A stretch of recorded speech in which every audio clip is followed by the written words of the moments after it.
Today on the CTV News at 5, an investigation has cleared 2 Lethbridge police officers who fatally shot a man. Plus, a young Cardston man is killed in a car accident while serving his mission in Guatemala. And why your auto insurance rates are going up.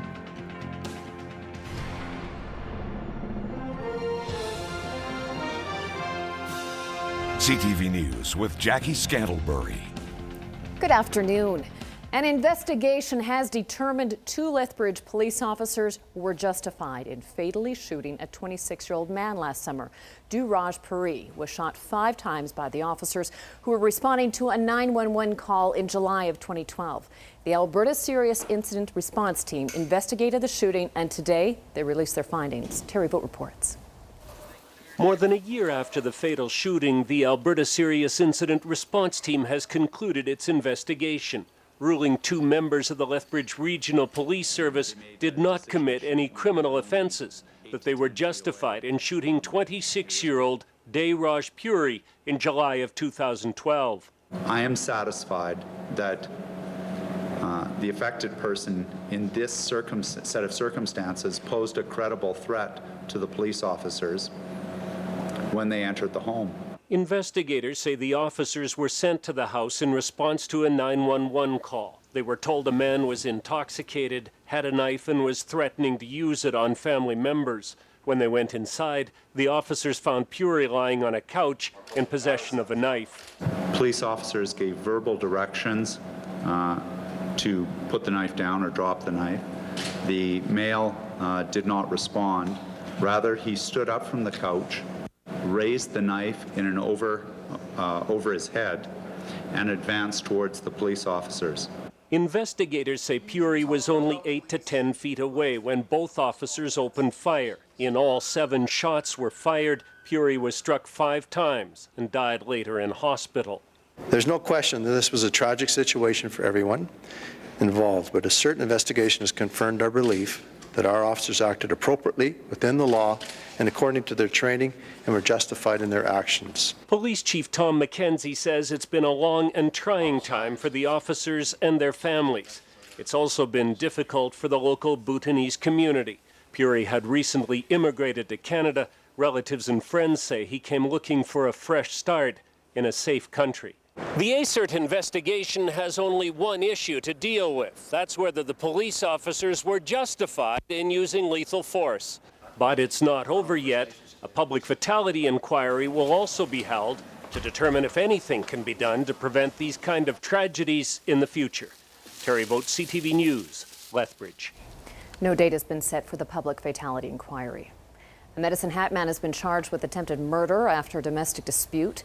A woman was stabbed at a home on Rossmere Bay Southeast Tuesday in Medicine Hat and required treatment at the hospital. 46-year-old Dennis Dumel is charged with attempted murder, assault, sexual assault, assault with a weapon, and uttering threats. He'll be in court on Monday. A former Lethbridge woman has been identified as the person who fell to their death from a Vancouver high-rise, but police don't believe that it was homicide. 21-year-old Renita Arnold moved to Vancouver to pursue modeling. Police say she was on a 13th floor balcony at 1455 Howe Street when she fell to the ground Sunday. They're still not sure if she was living in the suite or visiting, but they have interviewed the man who lives there, who they say is cooperating with the investigation. Investigators are trying to piece together how Arnold fell from the balcony.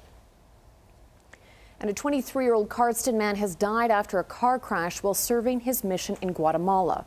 If people can listen to my music and walk away better for having heard it, then I would consider myself a successful artist.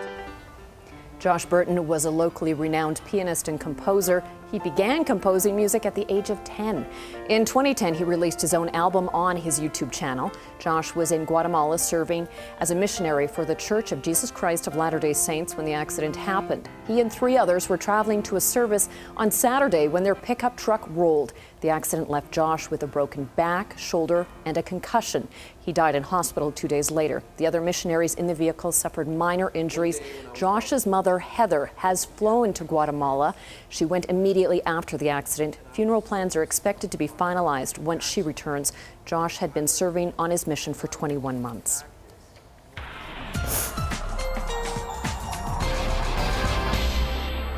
Okay, Dory, we're looking for some good temperatures over the weekend, and that's really important too for the folks in Medicine Hat, where they've got the Medicine Hat Stampede underway.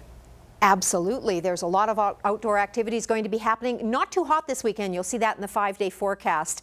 Areas to the west of us tonight still looking at that chance of thunder shower activity. Looks a little calmer here in Lethbridge than it did even 12 hours ago for that potential to happen to us. But I'll tell you all about it in a couple of minutes. Thank you, Dory. Well, there are still a lot of questions about last night's weather around the Calgary region and whether a tornado touched down in Okotoks. Environment Canada is now saying that report is in question. We do know Pincher Creek got pelted with hail. Angel sent us some pictures along with Amanda, who sent us this one of a double hailstone. We also have pictures from Lundbreck too. Now, some flood victims are blaming mismanagement of the Old Man River Dam for causing extensive flood damage and endangering lives last month. Several people who live downstream from the dam leveled the criticism at a flood information meeting last night in Lethbridge. Terribly, poorly handled, and this Old Man River will take a lot of water before it comes over the bank, but this was a disaster.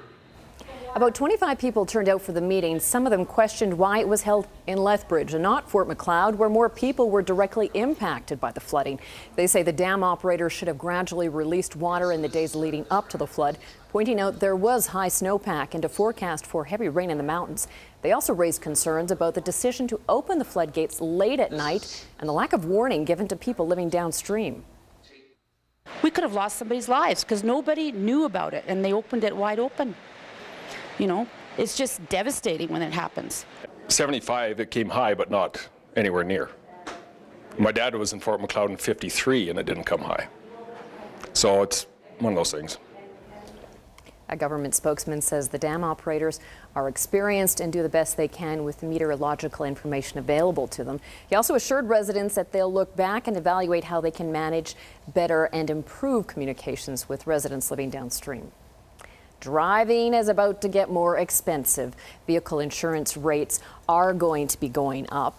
The Automobile Insurance Rate Board says the average cost of claims last year showed a significant increase, so it's agreed to let insurance companies raise their rates by up to 5% as of November the 1st. But those companies have the option of spreading the hike out over the next 3 years. The board says the increase works out to about a $30 a year on average increase. City of Lethbridge is looking for people to help out with the upcoming civic election this fall. The city plans to hire 300 election workers for the October 21st vote. It includes various positions, including deputy returning officer, ballot box clerk, and information clerk. To apply, you have to be at least 18 years of age and a resident of Lethbridge. All election workers will be required to attend a mandatory one-time 2-hour training session scheduled between September the 30th and October the 10th. More information can be found on the city's website. Two brothers riding across Canada in memory of a loved one are hoping to raise money to fight the disease that took their grandfather. Brothers Su Jong and Su Hung took off from Toronto on their bikes July 2nd. The 18 and 19-year-olds are riding across Canada to Vancouver. Their father has been keeping them company from behind the wheel of his van. The boys lost their grandfather to Alzheimer's in 2011 after a long fight with the disease. They made a stop in Lethbridge today at the Galt Gardens, where supporters waved flags to cheer the brothers on for the next leg of their journey. I really want to see a future without Alzheimer's. I don't know if my dad's gonna get it, but but that's why I'm spending time with my family right now. So I'm so glad I did this. So yeah, so happy to be at Lethbridge. The brothers are back on the road tomorrow and will be heading to Calgary. Canadian folk icon is rejecting being honored by the town that she grew up in. Joni Mitchell spent most of her childhood in Saskatoon, but says she doesn't want to be involved with any attempt to honor her by that city. The Canadian music legend also says Saskatoon is bigoted. A former Saskatchewan premier who is part of the group hoping to honor her doesn't agree. This is not the Saskatoon of the 1950s. This is a considerably different community and a considerably different province. Now, it never hurts to have someone from the outside look in and give us some assessment of ourselves, and we should take that. Now, you may not know it, but Joni Mitchell was actually born in Fort Macleod. She lived there until around the age of 10 when her family moved to Saskatchewan. Her mother was a teacher. Her father was an instructor for the Royal Canadian Air Force. On to the markets now, where it was a mixed bag today. Stories coming up next with weather.